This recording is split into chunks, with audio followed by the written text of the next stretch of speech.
Praise the Lord. ஆண்டவரும் அருமை இரட்சகருமாகிய இயேசு கிறிஸ்துவின் இனிய நாமத்தினாலே உங்களை யாவரையும் நாங்கள் வாழ்த்தி ஆசீர்வதிக்கிறோம். கர்த்தர் தாமே உங்களை ஆசீர்வதிப்பாராக.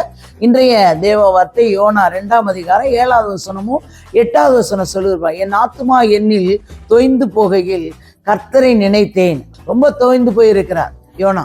அப்ப சொல்லுகிறார், கர்த்தரை நினைத்தேன், அப்பொழுது என் விண்ணப்பம் உமது பரிசுத்த ஆலயத்தில் வந்து சேர்ந்தது. அல்லேலூயா. மீன் வயிற்றிலிருந்து அவர் என்ன செய்கிறார்? விண்ணப்பிக்கிறார். ஆண்டவரிடத்துல, கர்த்தரிடத்துல, இயேசுவின் இடத்துல விண்ணப்பம் பண்ணுகிறார். ஆனா இங்க பாருங்க, வேதம் சொல்லு பரிசுத்த ஆலயத்திலே. எங்கேயா? பரிசுத்த ஆலயத்திலே. சில பேருக்கு ஆலயத்துல பாருங்க என்ன நடக்குதுன்னே தெரியாது.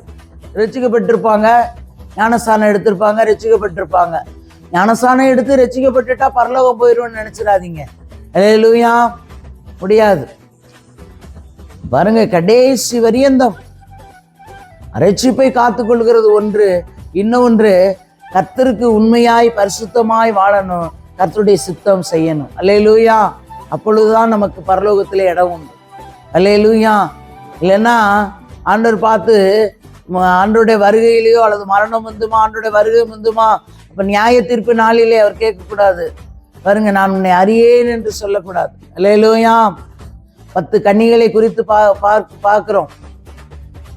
அல்லேலூயா. அப்ப பாருங்க, நல்ல கவனிங்க.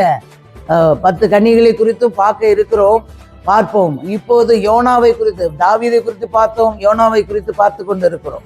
அப்ப பாருங்க, ஆலயத்திலே இடத்தில் வந்து சேர்ந்தது. அப்ப தேவ சமூகத்தில் எட்டினது.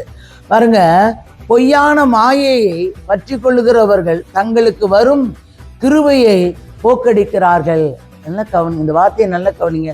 பொய்யான அநேகர் பார்த்தீங்கன்னா, ஒரு உண்மையை சொல்றதுக்கு எத்தனை பொய் தெரியுங்களா வரும். ஒரே ஒரு உண்மை, இப்படிதான் நான் இதை தான் செய்தேன் என்று ஒரு தடவையில சொல்லி முடிக்கிறத, அதற்கு பாருங்க, அதற்கு கண்ணு, காது, மூக்கு, வாய் எல்லாத்தையும் வைத்து பொய்யை தேவன் வெறுக்கிறாருங்க. அல்லேலூயா. பாருங்க, பொய்யான மாயையை பற்றி கொள்ளுகிறவர்கள் தங்களுக்கு வரும் கிருபையை போக்கடிக்கிறார்கள். அல்லேலூயா. அப்ப ஆண்டவருடைய கிருபை இல்லாம, அவருடைய கிருபை இல்லைன்னா நம்ம நிற்க முடியாதுங்க. அவருடைய கிருபை இருக்கணும். இப்போ பொய் நமக்குள்ள வேண்டாம். பொய் ஒரு நாளும் வேண்டாம். அல்லேலூயா. எது உண்மையோ உண்மையை சொல்லுங்க. பாருங்க, சிலர் பார்த்தீங்கன்னா, ஏன் சிஸ்டர் சபைக்கு வரல, ஏன் பிரதர் சபைக்கு வரல அப்படின்னா நியாயமானதை சொல்ல மாட்டாங்க. அவங்க போன இடத்த சொல்ல மாட்டாங்க. அதற்கு ஒரு பொய். அல்லேலூயா. ஏன் இந்த இடத்துக்கு தான் நான் போனேன், இது நிமித்தமாக வர முடியலை, முடிஞ்சு போச்சு. அல்லேலூயா. உங்களை யாரும் ஒன்றும் சொல்ல போகிறதல்ல. அல்லேலூயா. இப்போ நல்ல கவனிங்க, பொய் வேண்டாம். ஒருத்தருக்குள்ளேயும் தயவு செய்து பொய் வேண்டாம், மாயை வேண்டாம். மாயையும் கர்த்தர் வெறுக்கிறார். இப்போ பற்றிக்கொள்ளுவர்கள் என்ன இருக்காதா? கிருபையை போக்கடிக்கிறார். கர்த்தருடைய கிருபை நமக்கு இருக்கணுங்க. அவருடைய கிருபை இருந்தால் தான் ஒரு வசனம் சொல்லுகிறது, நான் நிற்பதும் நிர்மலமாகாமல் இருப்பதும் கர்த்தருடைய கிருபையே. இப்போ உங்களுக்கு கிருபை இருக்கணும்னா பொய் வேண்டாங்க. அல்லேலூயா. அவரை அப்போ ஆலயத்திலிருந்து உங்களுடைய சத்தத்தை கேட்கிற தேவனாக இருக்கிறார். ஆலயத்துக்கு ஓடி வந்துடுங்க. ஆலயத்தில் நடக்கிற ஜபங்களுக்கு முடிந்த அளவு ஓடி வந்து தேவ சமூகத்தில் விழுந்துருங்க. ஆலயத்திலே உங்களுடைய சத்தத்தை கேட்கிறார். அவர் சமூகத்திலே நீங்கள் துதிக்கும் பொழுது, அவருடைய சமூகத்தில் அவனுடைய வார்த்தையை கேட்கும் பொழுது, ஆண்டவர் உங்களை கொண்டு பெரிய காரியத்தை செய்கிறவராக இருக்கிறார். இயேசு உங்களை கொண்டு பெரிய காரியத்தை செய்கிறவராக இருக்கிறார். பொய் வேண்டாம். கிருபை இழந்து விடாதீங்க. இந்த வார்த்தையை கேட்டுக்கொண்டு உங்கள் ஒவ்வொருவருக்கும் கர்த்தர் பேசி கொண்டு இருக்கிறார்.